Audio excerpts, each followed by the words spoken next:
Restitui-me a alegria da tua salvação e sustenta-me com o espírito voluntário. Salmo capítulo 51, o verso 12. Com essa parte da Bíblia aqui, nós começamos o nosso dia na presença do Senhor. As palavras do salmista Davi expressam o sentimento que deve tomar conta do nosso coração a cada dia. Restitui-me a alegria da tua salvação. Como é feliz aqueles que reconhecem que em Cristo estão salvos. Que na cruz do Calvário o Cordeiro de Deus se entregou e foi suficiente para que nós pudéssemos receber a salvação. Por isso, nesse dia, nessa manhã, na sua trajetória, descansa no Senhor, confia no Senhor.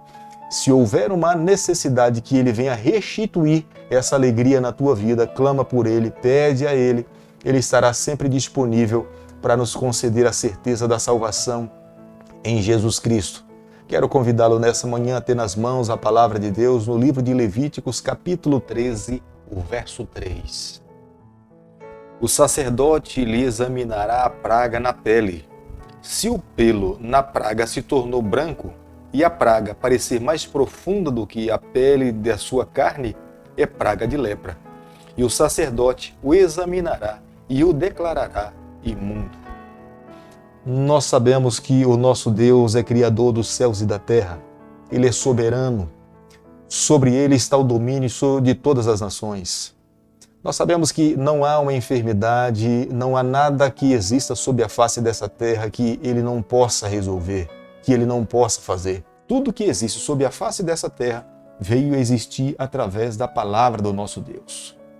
Ele perfeitamente poderia curar qualquer tipo de enfermidade, mas Ele também é soberano para orientar a nação de Israel, para que eles pudessem seguir as leis de saúde e pudesse ter condições de ter mais saúde e se prevenir de algumas enfermidades. A lepra é uma delas.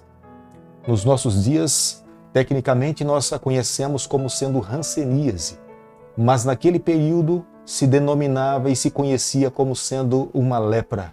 Era a enfermidade mais temível daquele período. Não havia cura e muitas vezes, quando as pessoas eram acometidas por essa enfermidade, o seu único destino fatal, de fato, era viver reclusa, separada de todas, taxada à morte. O sacerdote tinha nas mãos a responsabilidade de examinar o possível enfermo.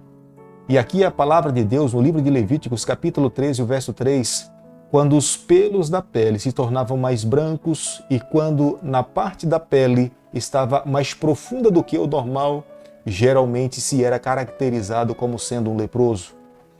Se o sacerdote determinasse ou chegasse ao diagnóstico que a pessoa estava leprosa, ela deveria se afastar de todas as outras pessoas. Ela deveria abandonar o seu círculo familiar.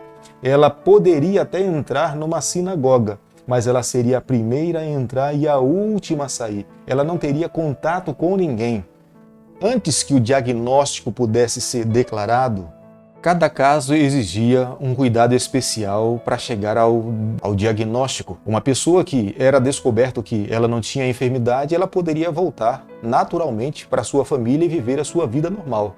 Mas quando o sacerdote a designava como sendo leprosa, ela de fato teria que se afastar de todas as pessoas do convívio social para que outras pessoas não fossem contaminadas e dentro de uma nação não se tornasse uma pandemia. A lepra era muito comum nos tempos antigos. Israel teve o seu primeiro contato quando esteve no Egito. Deus prometeu livrá-los de todas as doenças, mas eles deveriam viver uma vida de obediência a Deus. Quando alguém, em algum momento, sofria algum tipo de enfermidade com respeito à lepra, se subentendia que era de fato a mão de Deus ou consequência das suas falhas sobre a sua vida. Sobre as mãos do sacerdote estava a responsabilidade de examinar todas as pessoas. Como já mencionei, haviam duas características básicas. Geralmente, o judeu ele usava barba, e se fosse na barba, a barba geralmente era de cor escura, mas quando ela se tornava mais branca e a pele tinha uma profundidade a mais do que a espessura da pele normal, a tendência natural era de se diagnosticar como se essa pessoa estivesse leprosa. Recaía sob a responsabilidade do sacerdote de fazer esse autoexame. Poderia ser em qualquer parte do corpo. Ele teria que, primeiramente, observar essas duas características. a cor do pelo da pele e depois olhar a profundidade da pele dessa pessoa. O capítulo 13, o verso 3, a Bíblia usa a expressão será levado. Na verdade, a expressão está de acordo com a situação, porque quando alguém tinha uma suspeita de estar leproso, ela relutava, porque ela sabia que poderia ser o final da sua vida, tanto física como até social. Por isso que era necessário que alguém a levasse até o sacerdote para que ele pudesse observar. Se de fato a pessoa fosse diagnosticada como sendo leprosa, ela deveria vestir-se como se ela estivesse de luto, deveria se afastar das pessoas, deveria abandonar a sua família e não poderia viver em círculos sociais porque corria o risco de contaminar outras pessoas. O leproso deveria se vestir como se ele estivesse em luto. Tipicamente as pessoas quando olhavam para ele sabiam que ele de fato ele era um leproso. Ele deveria em muitos momentos ir gritando e falando para as pessoas aqui vai um imundo. Era de fato uma tortura, era um suplício para aqueles que eram diagnosticados como estando com lepra. Eles não poderiam em momento algum voltar ao convívio social. Eram taxados a viver reclusos longe da sociedade, para que não pudesse acontecer de ter uma contaminação geral dentro de uma nação. Era a maneira que Deus tinha para poder preservar a integridade de uma nação. Era muito comum o comportamento de um leproso ao ser descoberto a sua enfermidade, ele rasgar as suas vestimentas, como uma demonstração de tristeza, como demonstração de humildade. Isso aconteceu com Jó. E Jó, na sua luta, nas suas batalhas, ele tomou a mesma atitude. O leproso mais famoso do Antigo Testamento é Naamã. Como foi sofrido para Naamã ser comandante da guarda e possuir essa enfermidade. Posso imaginar que ele não poderia ficar no seio da sua família. Imagina as dificuldades que Naamã teve para que pudesse dar continuidade na sua trajetória. Até um dia que se encontrou com um homem de Deus, Eliseu, e Deus, através de Eliseu, lhe concedeu a cura. Amigos, a lepra tem um simbolismo de pecado.